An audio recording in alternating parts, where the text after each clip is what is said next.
He left the suitcase at the door. No goodbye kiss. No hug. Just the screech of his wheeled luggage over our cracked hardwood floor and the thud of the front door slamming behind him. "I just want to see Cristiano Ronaldo play.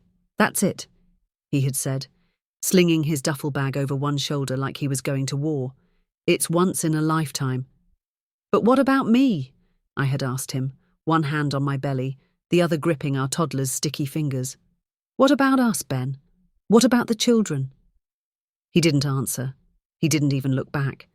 And that was the last time I saw my husband, my partner of 32 years, the man I'd shared 6 homes, 2 miscarriages, and 4 births with.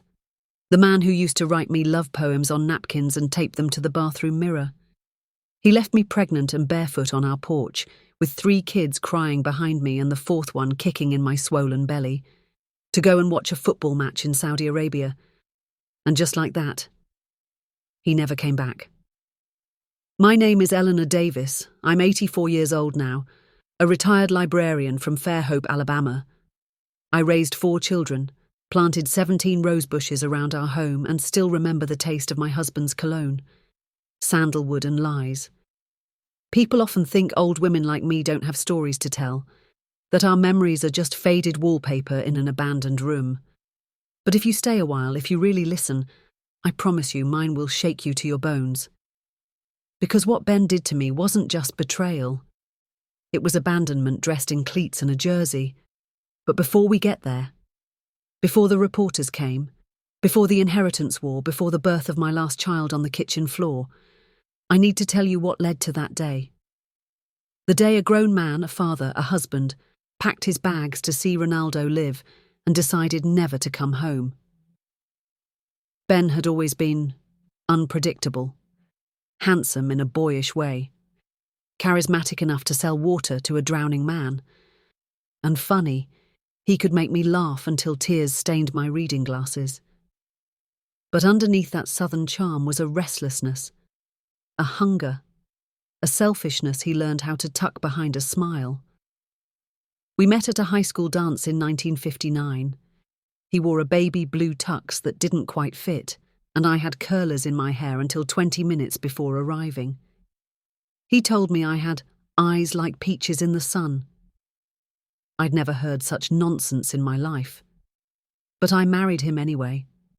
We lived through poverty, layoffs, food stamps, foreclosure notices. But we also had moments. The kind you store in your heart like porcelain. Watching fireflies from the porch swing. Sunday chicken dinners with mashed potatoes. The night he carried me up the stairs after I miscarried for the first time. He used to love me, I know he did. But something changed around his 60th birthday. He started working out again. Buying skin-tight shirts from online stores meant for 20-year-olds. Googling phrases like, how to travel cheap to Qatar and best place to meet footballers. I thought it was a phase. Until he came home one night, his face lit up like a stadium, and said, "Ronaldo just signed with Al Nassr. Can you believe that? In Saudi Arabia. I got to see that man play before I die, Ellie. It's destiny." I chuckled. "Ben, we barely have enough for heat this winter, let alone flights to the Middle East." But he wasn't laughing. That was the beginning of the end. He sold his truck, then his coin collection. Then he borrowed $15,000 from his cousin Stan, whom we hadn't seen since the 90s. And when I begged him to at least wait until the baby came, he leaned against the fridge, eating leftover lasagna, and said, "You'll be fine. You've always been stronger than me." That line still haunts me, like I was being praised for surviving the pain he chose to cause. The morning he left, I made pancakes for the kids, maple syrup, a smile on my face, my hands trembling as I poured orange juice into cracked glasses. I didn't tell them yet. Not then. I waited until after breakfast, after the cartoons ended, after the baby inside me kicked like a tiny drumline. Then I sat them down. Tommy, age 12. Claire, age 9. And Ruby, sweet Ruby, just 5, and told them, Daddy went to see his favourite football player. Claire asked if he'd bring back a jersey. Ruby wanted to know if Ronaldo liked cats. And Tommy, My brave, angry boy just stood up and walked to his room. He didn't come out for 2 days. Weeks passed. No word. Not a postcard. Not a voicemail. Not even a message on Facebook, where he once posted 12 selfies in a single day just to prove he was at a steakhouse in Georgia with Shaquille O'Neal. Spoiler, it wasn't Shaq. I was 7 months pregnant, working part-time at the church library, feeding 3 kids on coupons and dry cereal. My ankles were swollen like overfilled balloons, and every night I had to lie to my children with stories like, "Daddy's coming back soon," even when the truth was crawling beneath my skin like fire ants. The only clue he left behind? A single printed ticket to a match in Riyadh. One way.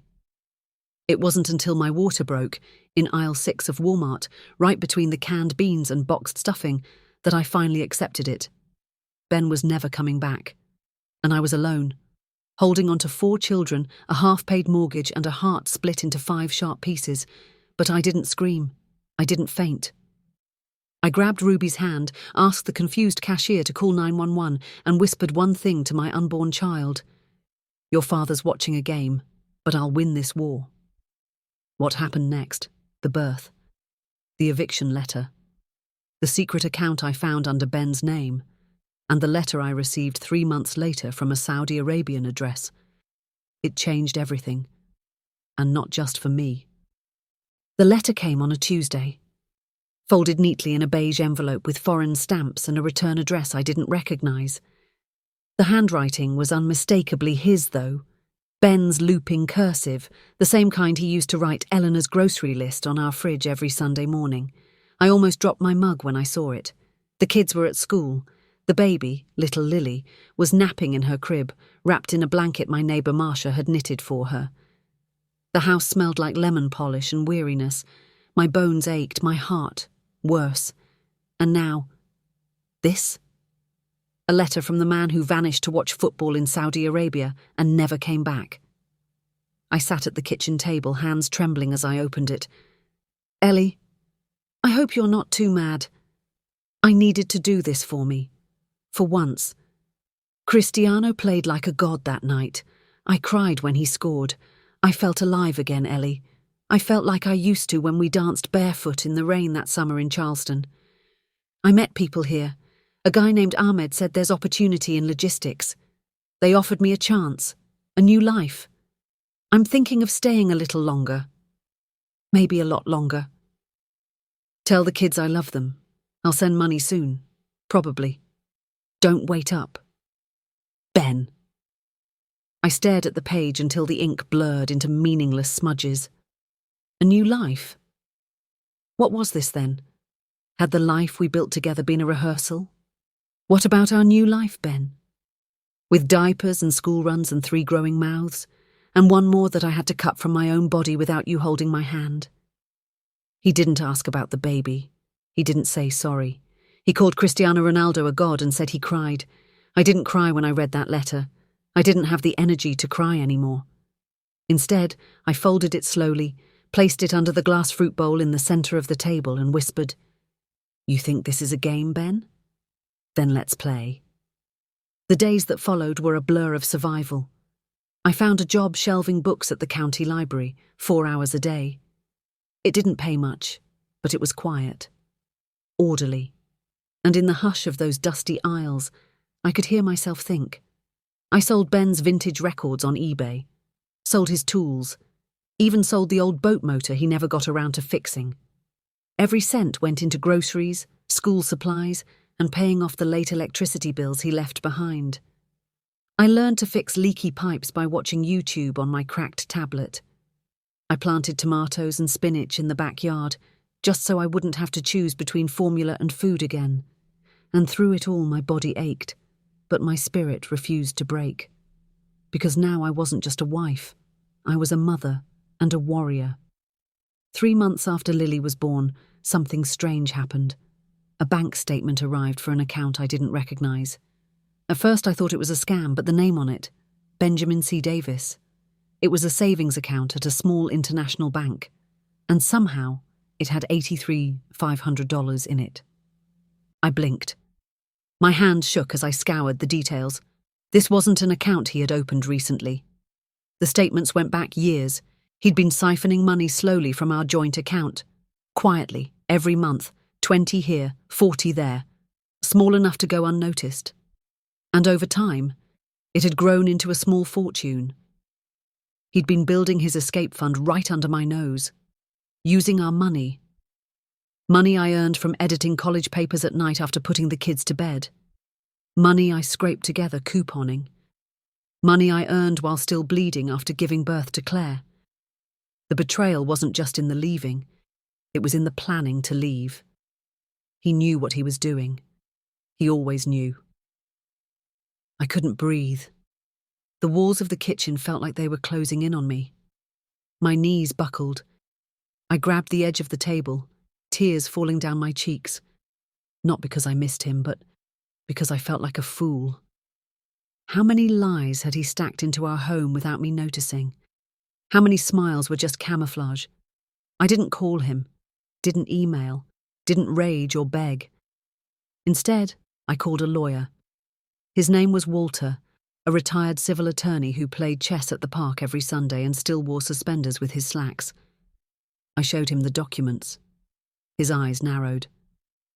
You said this account was built using joint household funds? Yes. And he abandoned you? Yes. And the children?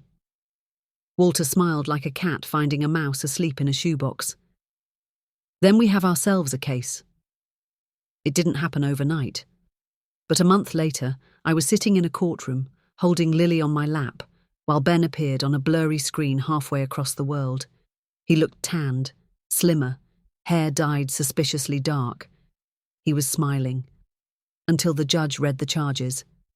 Abandonment, neglect, financial deceit. The smile faltered. I looked him in the eye through that screen and said, You said you wanted to see Ronaldo play once in your life, but you forgot.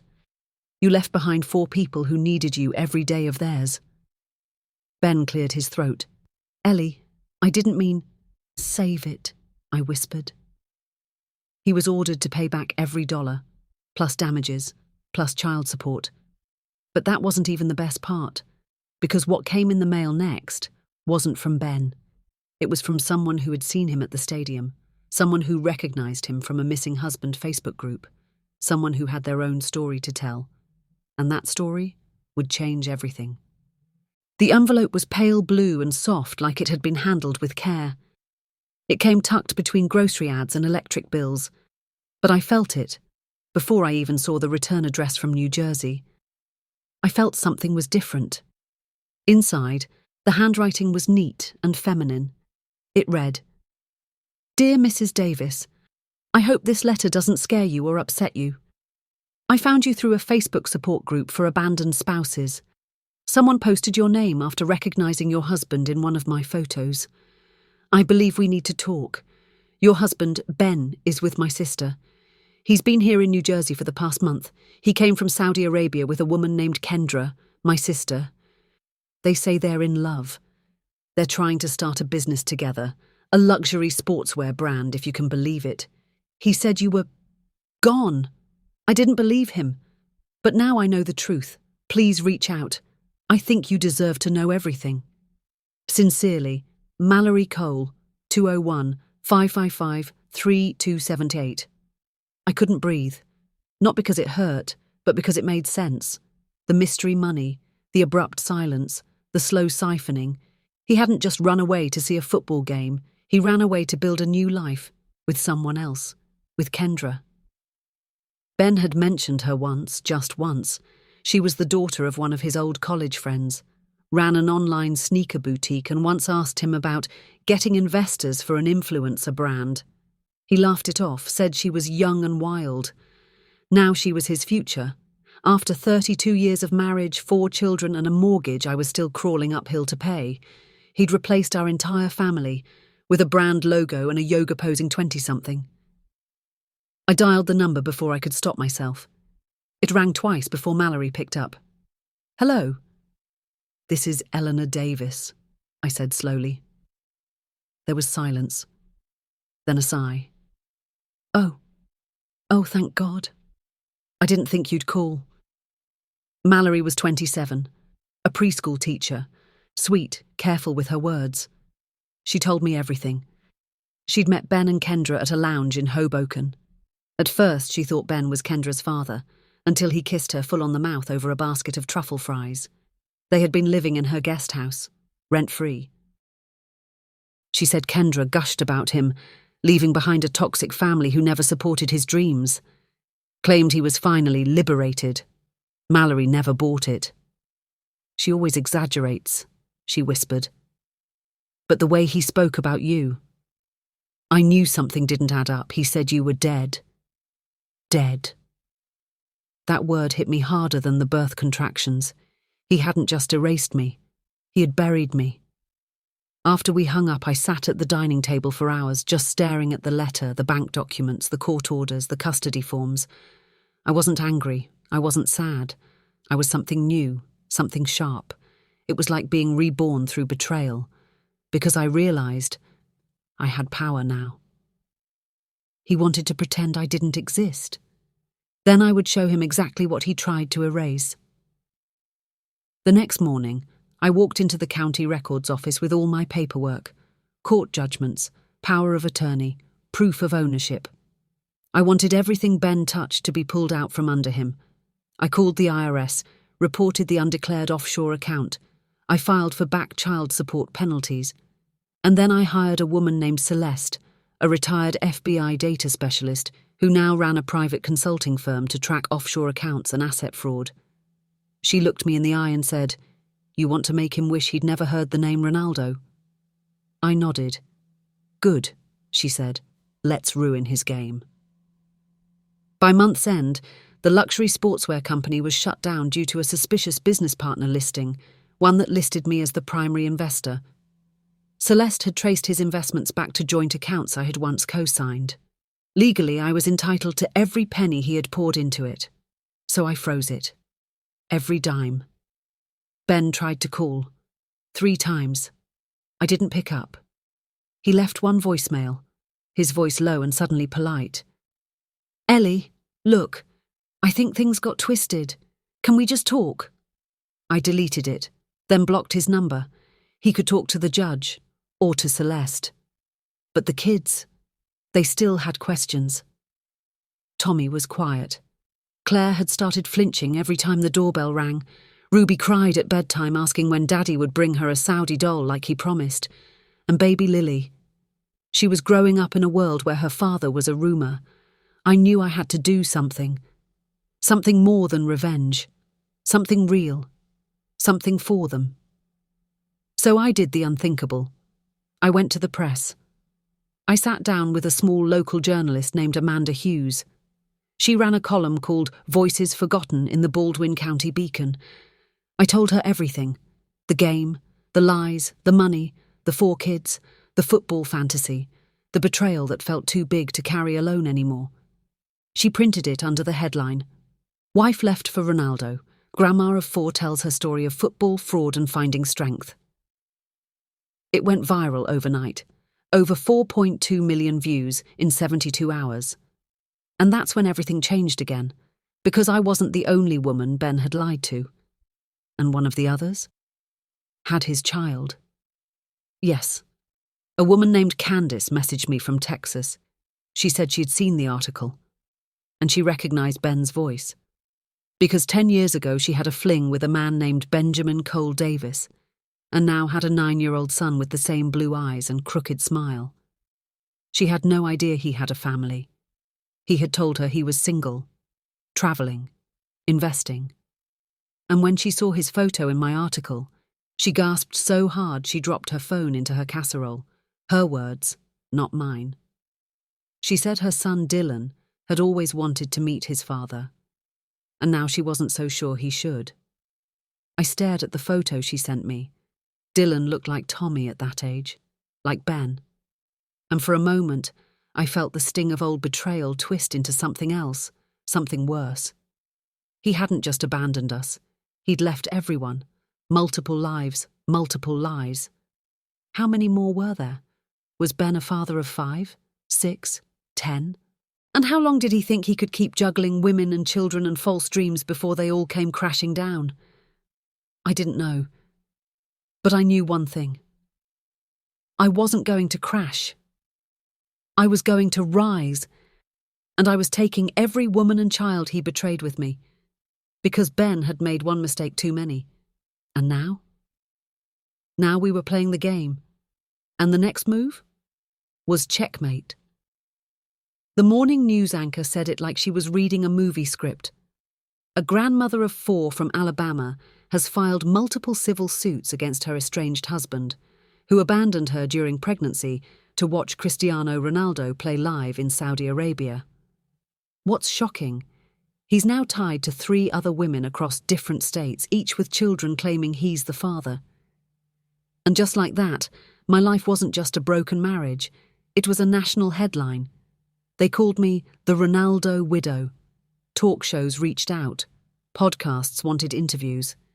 One woman from California emailed me offering a book deal, and an indie filmmaker, some 25-year-old who looked like he lived in his mum's basement, pitched a docu-series. It was surreal, but behind the bright lights and social media shares I was still the same old Eleanor, still fighting to keep the heat on, still washing Claire's muddy socks, still waking up at 3 a.m. because Lily wouldn't stop crying for a bottle. And in that chaos came another knock at my door. This time, it wasn't a stranger. It was Kendra. She was taller than I remembered from the photos, brown curls tucked under a designer baseball cap, aviators, glossy lips, and pregnant, very pregnant. "Can we talk?" she asked. I didn't answer. I just stepped aside. She waddled into my living room like she owned the place. That told me everything. She didn't come to apologize. She came to explain. "Ben left me too," she said after a long pause, placing her handbag down like it was made of glass. 2 weeks ago, said he was going to Dubai to look at investment properties. Never came back. He drained our joint account before his flight. I blinked. "You had a joint account with him?" She nodded slowly. "He said he was investing in me, that we were partners, that he believed in women chasing their dreams." I almost laughed, because that was the same thing he told me when I used to write short stories at night and dreamed of publishing one. "You're wasting your time, Ellie," he'd said once. "Who's going to buy a book written by a grandma in a housecoat?" But I said nothing, because Kendra's eyes were already filling with tears. "I'm sorry," she whispered. "I didn't know he was married. I didn't know about you, or the kids, or Candice, or that woman from Utah who messaged me this morning." My jaw tensed. "Utah?" She nodded. "Apparently she has twin boys, 7 years old. His too." That was it. I stood up, walked over to the fireplace, grabbed the manila folder I'd been filling for months, court papers, timelines, birth certificates, bank statements, emails, Facebook screenshots. I handed it to her. "What is this?" Kendra asked. "Evidence," I said, "because I'm building something bigger than a lawsuit." She looked confused. "What do you mean?" I took a deep breath. "I'm building a case that proves he's not just a bad husband. He's a serial abandoner, a fraud, a man who exploits women emotionally, financially, and legally across state lines. And if I can prove that," I paused, "I can have him charged." Kendra sat back slowly. Her hand instinctively cradled her belly. And for the first time I saw it. She wasn't just some homewrecker. She was a victim too. Just like me. Just like Candice. Just like that woman in Utah. And maybe more. So many more. We created a group chat that night. I named it Team Ellie. Corny? Yes. But it made us laugh.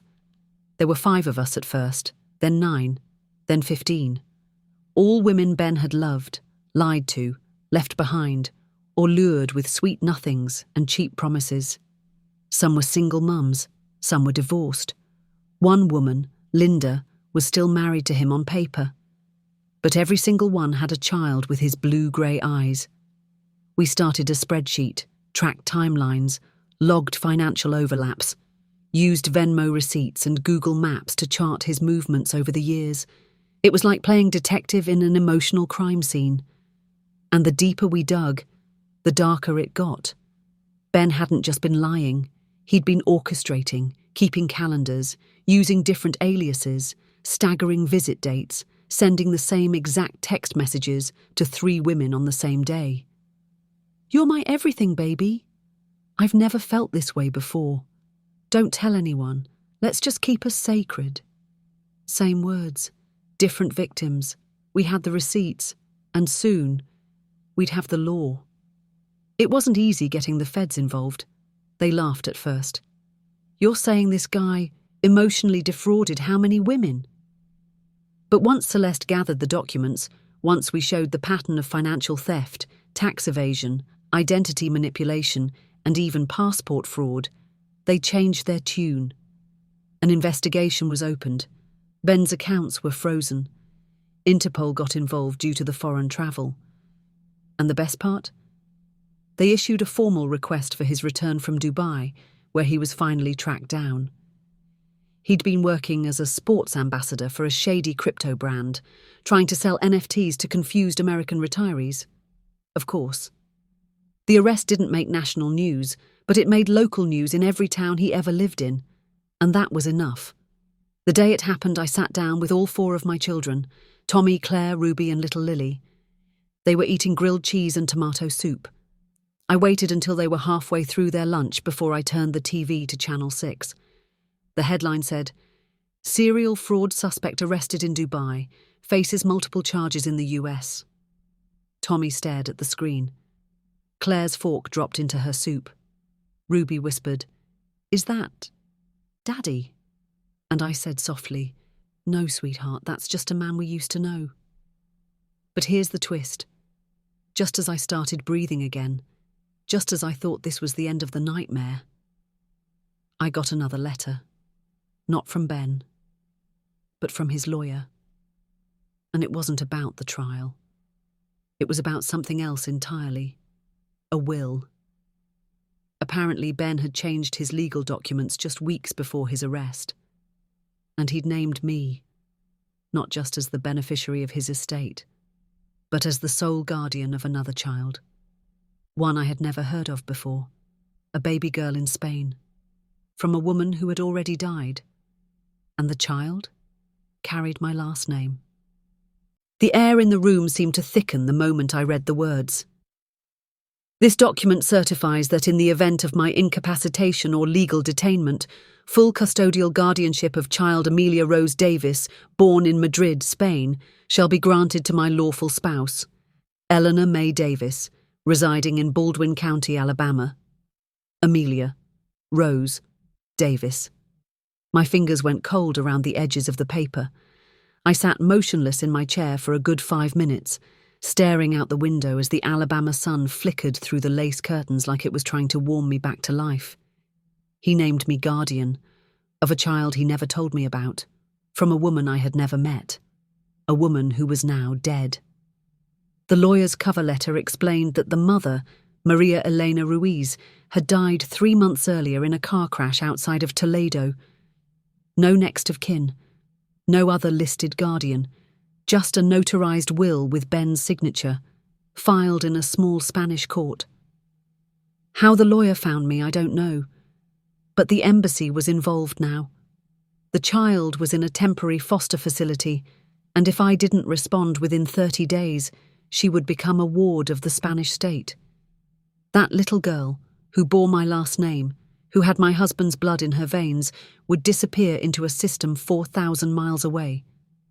Unless I said yes, unless I accepted her, unless I opened my heart one more time after it had already been ripped in 5 different directions. I paced the kitchen floor for hours that night. My thoughts went like this. She's innocent. She's his. She's a baby. I'm too old. My children are still healing. I am still healing. She didn't ask for this. She needs someone. I called Mallory first, then Kendra, then Candice. We all cried on different calls, from different time zones, in the same quiet ache. And then, Without even asking for permission, Ruby came downstairs wearing her unicorn pajamas and said, "Mommy, I think we should go get her." I looked at her, stunned. "Who?" "The baby," she said, tilting her head. "The new one, the one with no mommy." And just like that, the decision was made. I called the embassy the next morning. They confirmed her location, sent the forms, arranged a virtual meeting. When the screen flickered to life during our scheduled Zoom call, and I saw her, dark curls, soft cheeks, sucking her thumb under a little yellow blanket, I couldn't stop crying. She didn't cry. She didn't flinch. She just looked at me through the screen, like she'd been waiting for me her whole short life.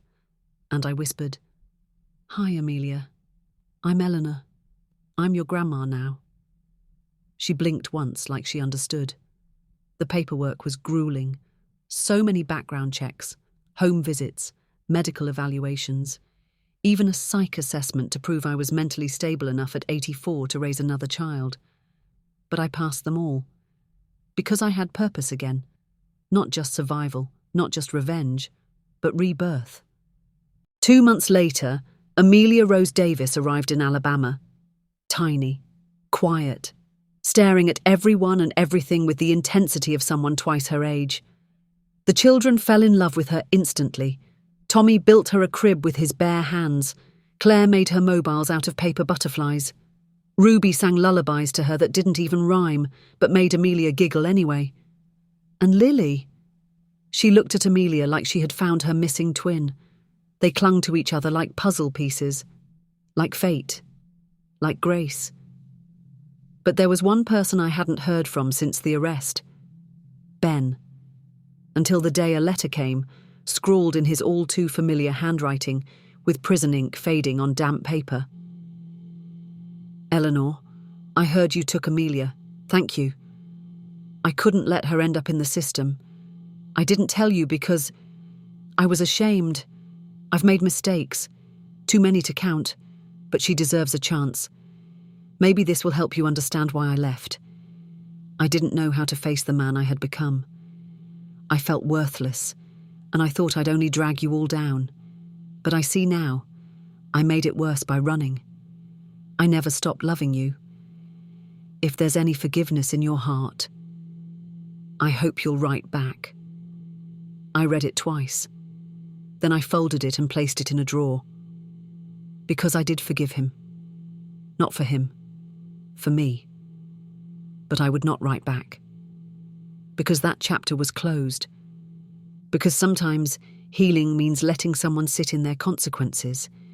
And sometimes the best revenge is a peaceful life full of love.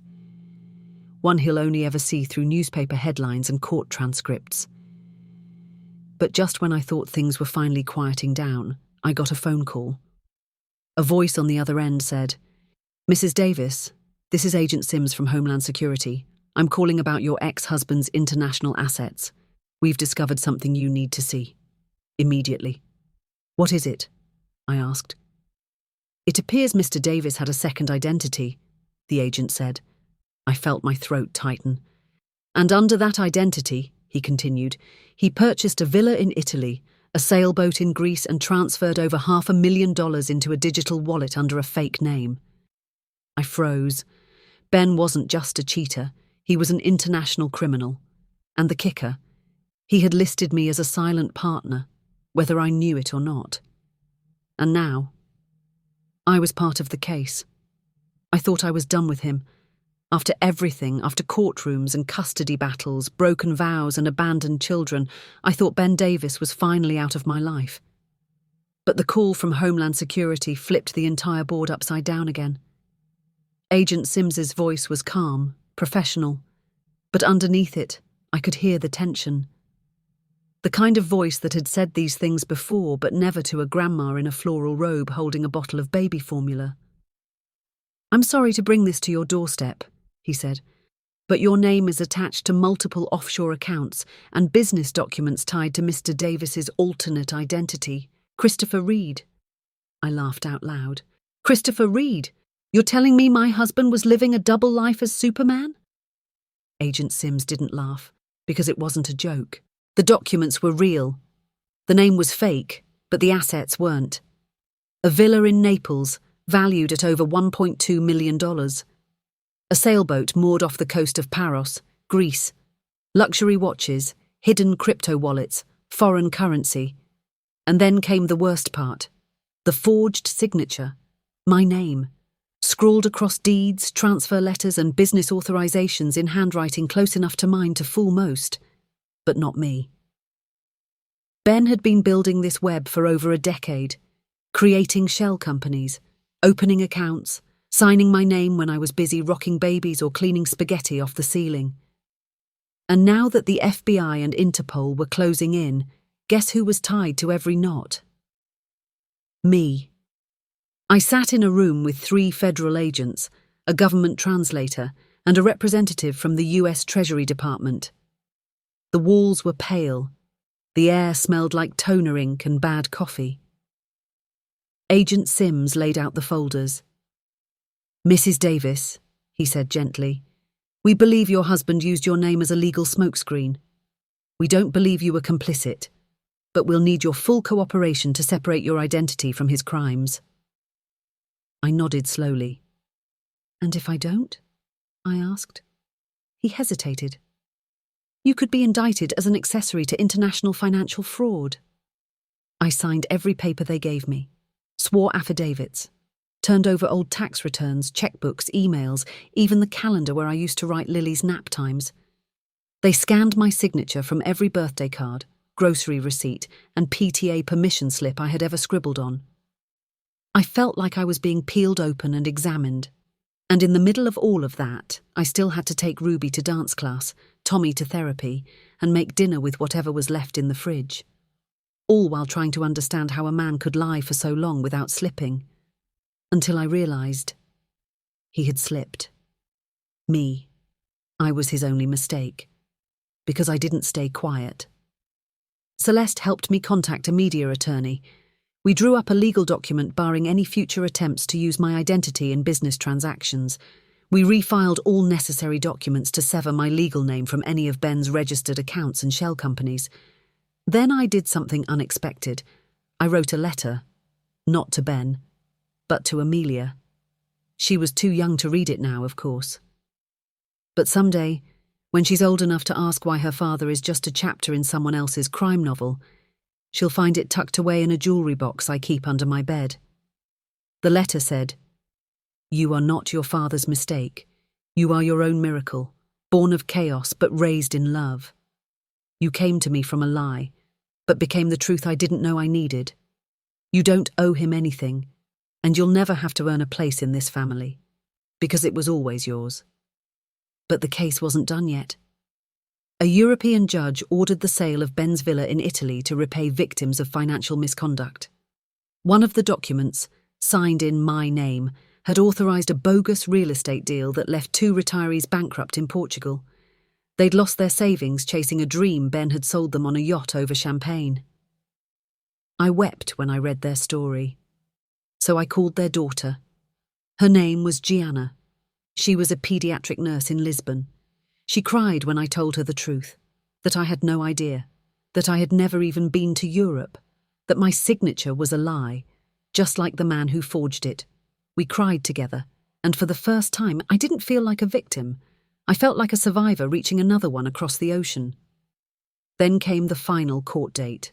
Virtual, but still nerve-wracking. Ben appeared on screen in an orange jumpsuit, his hair greyer, his eyes sunken. There was no smile this time, no charm, just a man with nowhere left to run. The judge asked if he had any final statement. He paused, then said, "I never stopped loving you, Ellie. Any of you." The screen froze. The judge moved on. I sat there staring at his frozen face, thinking, maybe he loved us all, but he never learned how to stay. And maybe that's worse than never loving at all. The ruling was swift. All of Ben's assets would be liquidated, the victims compensated. His sentence: 15 years in federal prison, parole possible in 7. He'd be 69, still young enough to chase his dreams. If he ever got out. I didn't clap. I didn't cry. I simply signed the final affidavit and walked back to my van, where Ruby and Claire were waiting with a bag of fries and juice boxes. We drove home in silence, the Alabama sky melting into pink and lavender. That night, I held Amelia in my lap as Lily slept beside her, both of them curled into my sides like vines finding their way up a trellis. I looked at them, these two daughters of betrayal, and I whispered, "You don't need to worry about your roots, because you're blooming now, and I'll never let you wilt." But just as peace settled in, there was one final twist, a knock at my door the next morning. Not a reporter, not a lawyer, a young woman, barely 20, with trembling hands and red-rimmed eyes. She looked at me and said, "Are you Eleanor Davis? I think I might be your granddaughter." I didn't speak for a full 10 seconds. I just stared at her. This young woman with wavy chestnut hair, faded jeans, and a backpack slung over one shoulder like she had travelled miles without putting it down. Her voice was quiet, careful. "I didn't know where else to go," she said again, blinking like she might run if I flinched the wrong way. I'm sorry if I'm wrong, She reached into her bag and pulled out a photo, worn edges, folded down the centre. It was Ben, 30 years younger, sitting on a rust-coloured sofa, his arm around a young blonde woman I'd never seen before. In the middle, a toddler, with eyes that looked just like mine. "I found this in my mum's journal," she said. "She passed away last year. Her name was Denise Harper. She told me before she died that my dad's name was Ben Davis. She said he was married, and that I should never go looking for him." I took the photo from her trembling hand, my thumb running across the creased corner like I might smooth the years out of it. "And your name?" I asked softly. She hesitated. Haley Harper. I'm 22. I sat down, because my knees couldn't take the weight of one more lie from Ben Davis. I brought her inside. She sat on the edge of the couch like a guest in a house she thought might disappear if she got too comfortable. She told me everything. Denise met Ben in 2001. She was 24. He told her he was separated, working construction and travelling between projects. He saw her off and on for 2 years. When she got pregnant, he ghosted her. No explanation, just gone. Haley was born in 2003. Denise never remarried. She raised her alone. She'd kept the secret until her final hospital stay, when she told Haley everything between coughs and morphine drips. "I thought about finding him," Haley said, staring into her lap. "But when I searched, your story came up. The article, the lawsuits, the kids. And I saw your face and I thought, you looked kind." I pressed my hand gently over hers. "You didn't make any of this mess, Haley. And you're not an interruption. You're a blessing, you hear me?" She nodded once and burst into tears. And that's how I met my first granddaughter. The kids took to her instantly. Claire called her cool. Tommy challenged her to Mario Kart and immediately regretted it. Ruby made her a friendship bracelet from old yarn, and Amelia and Lily. They climbed onto her lap like they already knew she was family. The house felt fuller, and I felt younger somehow, like the love I had to give just kept stretching wider the more hearts it touched. But in the back of my mind, there was a question I couldn't ignore. How many more Haleys are out there? Celeste and I ran a full background trace on Ben's known aliases and travel history. We identified 3 more women who overlapped with his timeline in the early 2000s, 2 in Florida, 1 in Seattle. No children confirmed. Not yet. But it didn't matter, because my heart was no longer looking for justice. It had already found peace. I was no longer hunting the ghost of a man who refused to grow up. I was building a future without him, a quiet, warm, stubbornly joyful future. With each new child, each unexpected knock, each small miracle that arrived in the shape of a tear-stained photo or an unsure smile, that was my legacy now, not his. But there was still one loose thread: Ben's sentencing hearing, the final word, the official closing of a chapter that had taken decades from me and tried to erase everything I stood for. I had the option to attend via livestream. At first I didn't want to, but something told me I needed to see it through. So that morning I wore my good dress, the navy one with the soft buttons and a white lace collar. I sat at my kitchen table with Amelia on my hip and Lily colouring beside me, and I logged in. Ben looked tired, older. The light in his eyes was gone, replaced by something dull and hollow. The judge was firm. Mr. Davis, you are hereby sentenced to 15 years of incarceration in federal prison, with no possibility of parole for the first 10. You will also be held financially liable for all damages and restitution owed to the plaintiffs and victims named in this case. Ben didn't argue, didn't speak, until the judge asked if he had anything to say.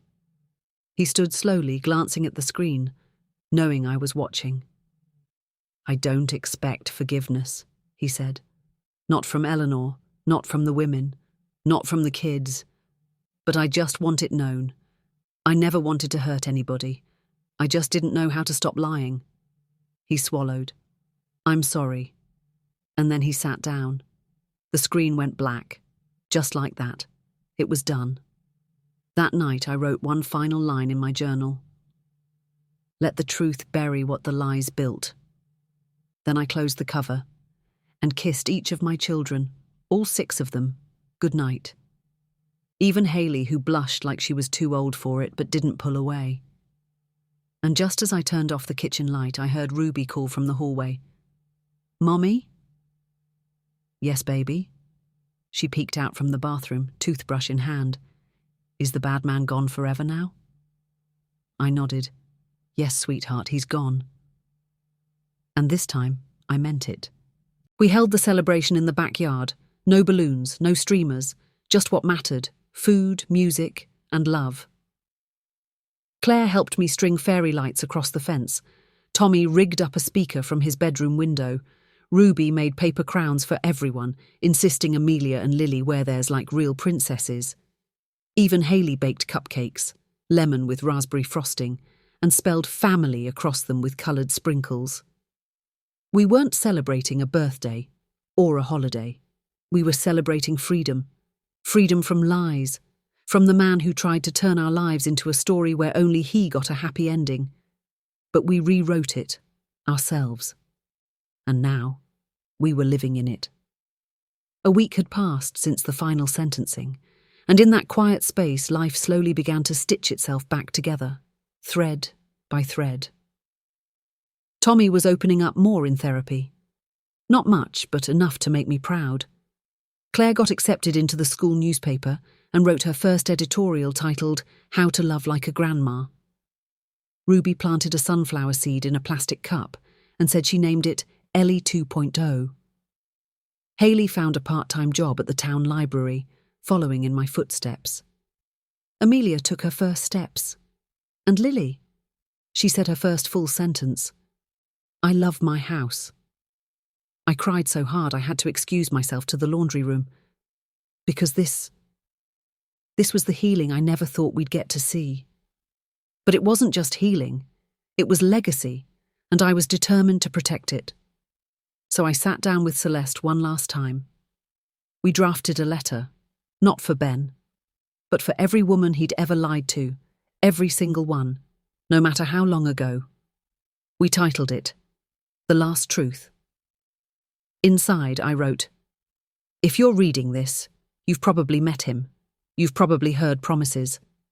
Maybe you believed him like I did. Maybe you had a child like I did.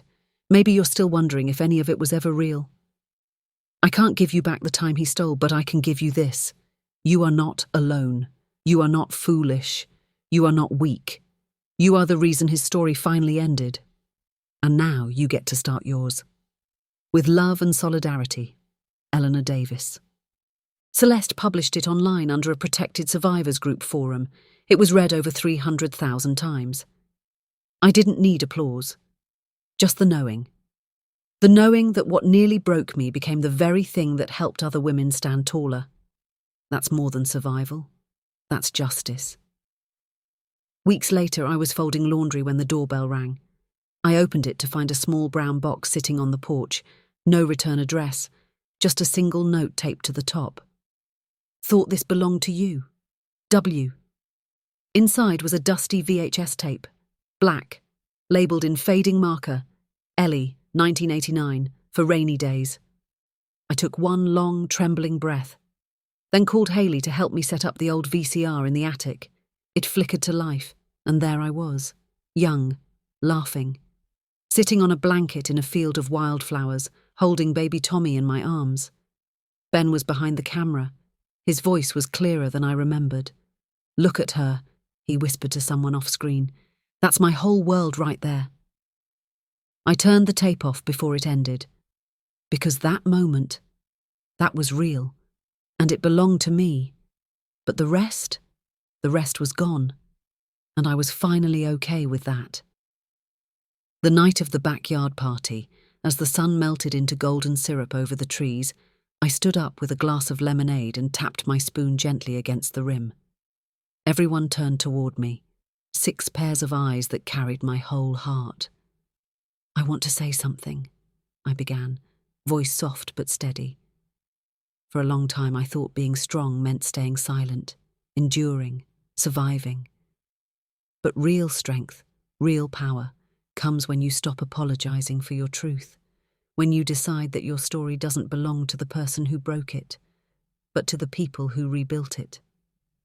I looked at Hayley, at Ruby, at Amelia and Lily, nestled in a blanket together. At first I thought Ben took everything from me, my dignity, my future, my family. But what he actually gave me was a second chance to rewrite it all. Everyone clapped, even Tommy in his shy, quiet way. And in that golden hour glow I knew this wasn't just a new chapter, it was a brand new book, and I was the author now. Before bed that night, Ruby crawled into my lap and whispered, "Grandma?" "Yes, baby." "Are you happy now?" I looked around the room, at the photos we'd reframed, at the drawings on the fridge, at the tiny shoes by the door, the mismatched mugs in the sink, the small chaos that made this house feel alive. I smiled. "Yes," I said. "I think I finally am." The news came on a Sunday afternoon, just as I was shelling peas by the kitchen window with Hayley. My cell phone buzzed on the counter, a number I didn't recognize, but with a Texas area code. I almost ignored it, but something in my gut said, "Pick up, Ellie." So I did. The woman on the other end introduced herself as Felicity Ryder. Her voice was shaky, like she hadn't slept much.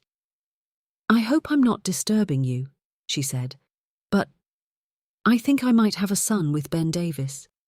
He went by a different name when we met, Chris Reed.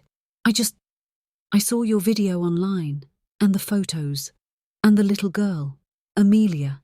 She looks exactly like my Nathan did when he was a baby."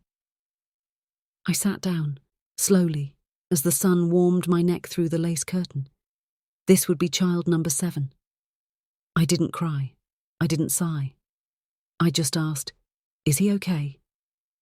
Felicity sniffled. "He's in jail, juvenile. He's 16. Got caught stealing headphones and pushing a boy who mocked him. He's not a bad kid. He's angry. All the time. And when I saw your story, I finally understood why." She paused. "Do you think he'd want to meet you?" My answer came without hesitation. "Yes. Bring him home." Nathan was tall for 16, with storm grey eyes and fists that always seemed curled like he was bracing for another fight. He didn't speak much, not at first, but he didn't flinch when he saw the family photos, or the baby sisters, or Hayley, who walked over and said simply, "Welcome to the mess. It's a good kind." He ate 2 helpings of mac and cheese that night and fell asleep in Tommy's room, fully clothed, holding a football we found in the garage. The next morning, I found a note tucked under the coffee pot. "Thanks for not asking too many questions. I don't trust people, but I didn't punch anyone yet. That's new. N." I smiled, not because he was healed, but because he was home. By fall, the house had changed again. We installed bunk beds in the guest room, Claire started volunteering at a support group for teens who'd lost parents to incarceration. Hayley applied for night classes at the local college. Ruby taught Lily how to say superhero, which sounded more like superpoo, and insisted all the kids make their own capes. We were loud. We were late. We were often messy and rarely on schedule. But we were together, and every so often I'd stand in the doorway of our living room, watching them argue over board games or dance to music that made no sense to me, and I'd think, this is what Ben never understood. He ran from the hard parts, but the hard parts are what make the good parts mean something. Then came the letter, from Ben, one last time, written from prison, handwritten, sent through his lawyer, who scribbled "No return address requested" at the bottom.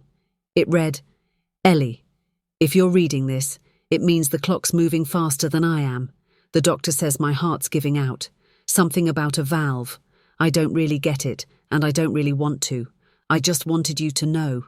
I kept your photo, the one from our wedding. I kept it all these years. Even when I was lying to the world, I kept that truth in my pocket. I was wrong. About everything. I know I can't undo what I've done. But if there's anything left of me worth remembering, I hope it's the part that once loved you, purely. Before I became whatever it is I became. I hope the kids grow up and forget me, or forgive me, or both. Thank you for taking care of them.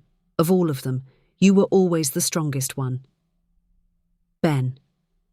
I read it twice, then folded it, placed it in the drawer beside the others, and lit a candle. Not in mourning, but in release. Because sometimes forgiveness is not a gift for the one who hurt you. It's the door you walk through, finally free. Nathan eventually asked to meet the others. The Ben kids, as Hayley jokingly called them. So we arranged it. In a park halfway between 3 states, 8 of them gathered. Teens, toddlers, even grown women now, each with a part of his shadow, each ready to make their own light. We didn't talk about Ben much. We talked about music, and college, and therapy, and which one of them looked most like Amelia. They all insisted they didn't, even though they clearly did. I watched from a bench, hands tucked under my chin, heart bursting in a quiet, careful way. And I knew this was the real legacy. Not Ben's lies, but our survival, our unity, our unshakable, imperfect, beautiful bond. That night, back home, Ruby climbed into bed beside me and whispered, "Grandma, is it okay to miss someone, even if they were bad?" I paused, then nodded. Yes, because missing someone doesn't mean you want them back. It just means you're human. She smiled. I miss Daddy sometimes. I know, sweetheart. But I like us more. I kissed her forehead. I do too. The morning of Ben's funeral was quiet. Too quiet. There was no public service, no obituary in the papers, no crowd of mourners sharing stories of the man he used to be. Just a small government-issued box delivered to the cemetery in a nondescript van. Unclaimed remains. The prison called me as next of kin, even after everything. I hadn't expected the call to shake me. But it did. Not because I mourned the man, but because it felt like a closing breath. A chapter so long and twisted and wild, finally curling to a period. And even then, it didn't feel like triumph. It felt like quiet. I didn't go alone. Tommy drove. Claire sat in the front seat with a bouquet of wildflowers from our backyard. Ruby brought a folded paper she'd written a poem on. Hayley held Amelia's hand. Lily had no idea what the day meant, only that she wore a dress and everyone was solemn. Nathan didn't come. He wasn't ready. And I didn't make him. Grief, after all, is a hallway with many locked doors, and only you get to decide which ones to open. They buried the ashes in a small unmarked plot. No eulogy, no music, just the wind rustling through old pines and the gentle chirp of birds overhead. I stepped forward with the others behind me, and I said the only thing that felt true. I loved him once. I loved the part of him that could love back. And I grieve, not for who he became, but for who he never let himself be. Then I took a deep breath, let it out, and walked away. 2 weeks later, something extraordinary happened. I was approached by a non-profit, Second Nest Foundation, a national organisation that supports elderly guardians raising abandoned children. They'd seen the article about us, about the kids, about the story that went viral and refused to let go. They asked if I'd speak at their annual conference. At first I hesitated, but then I thought of Ruby's little poem, of Nathan's letter to his therapist, of Claire's article, of Amelia's sleepy smile every time she reached for me without hesitation. And I said yes. I stood on stage in a navy dress, same one I wore to Ben's sentencing. But this time I wasn't dressed for closure. I was dressed for beginning. The room was full of grandmothers, older aunts, foster parents, even some brave teens who'd taken on raising younger siblings after tragedy. I looked into their eyes and saw myself, at every age, tired, fierce, unapologetically alive. I told them everything, about being left, about Ronaldo, about the babies, the bunk beds, the betrayals, the miracles. And I ended with this: don't ever let anyone tell you that your story ended just because someone walked away from it. Don't ever think you're too old to fight, too tired to win, too forgotten to be heard. The truth is, we don't become powerful after the pain. We are powerful because of it. And no matter who tried to break you, if you're still standing, you already won. They stood and clapped. I didn't cry. But when I walked off that stage and saw my children, all of them, waiting by the exit, smiling and proud and beaming with life, I felt more seen than I ever had in my 85 years. That fall, we officially adopted Nathan. The paperwork went through on a Thursday. Judge Lacey looked at me from behind her spectacles and said, "You're taking on a lot, Mrs. Davis." I nodded. "Ma'am," I said with a smile. "I've taken on 7 of a lot. One more is just one more chair at the table." She chuckled as she banged the gavel. "It's official. He's yours." Nathan didn't speak much afterward, but as we walked to the car, he slipped his hand into mine, and that said more than any speech could. I started writing again, not just journals, books. My first memoir was titled The Woman He Left Behind. The second, The Family I Found After He Did. Both became quiet bestsellers in women's book clubs across the South, but the third one, that one was for the kids, a children's book about a little girl who lived in a crooked house full of mismatched people who taught her that real family isn't what you're born into, it's what you build when you stop waiting to be saved. On my 86th birthday, we threw a backyard party. No fairy lights this time, just a long wooden table, too many cupcakes, and chairs full of people with my laugh, my eyes, my stubbornness. Ruby made a toast. She was 11 now, loud and brilliant. "To Grandma Ellie," she said, raising a paper cup of lemonade. The grandma who turned heartbreak into hugs and made a house big enough for all of us. They all cheered, even Nathan, even Lily, who didn't understand the speech but clapped like it was the best thing she'd ever heard. I looked around the table at the kids: Haley, Claire, Tommy, Ruby, Nathan, Lily, and Amelia. All mine, all whole, all home. And I whispered, more to myself than anyone, This is the life I was meant for. Not the life Ben ran from, not the life grief tried to take, but this one, the one I fought for. And finally, the one I could rest in. If this story touched you, if you've ever been left, lied to, or looked in the mirror wondering if you'd ever feel whole again, this is your reminder. You can rewrite your story. It's never too late to become the person who saves yourself. Like this video so it reaches someone else who needs it. Share your story in the comments. You never know who it might heal. Subscribe because we tell stories for the ones who were almost erased, but found their power anyway. Your story matters and you're just getting started.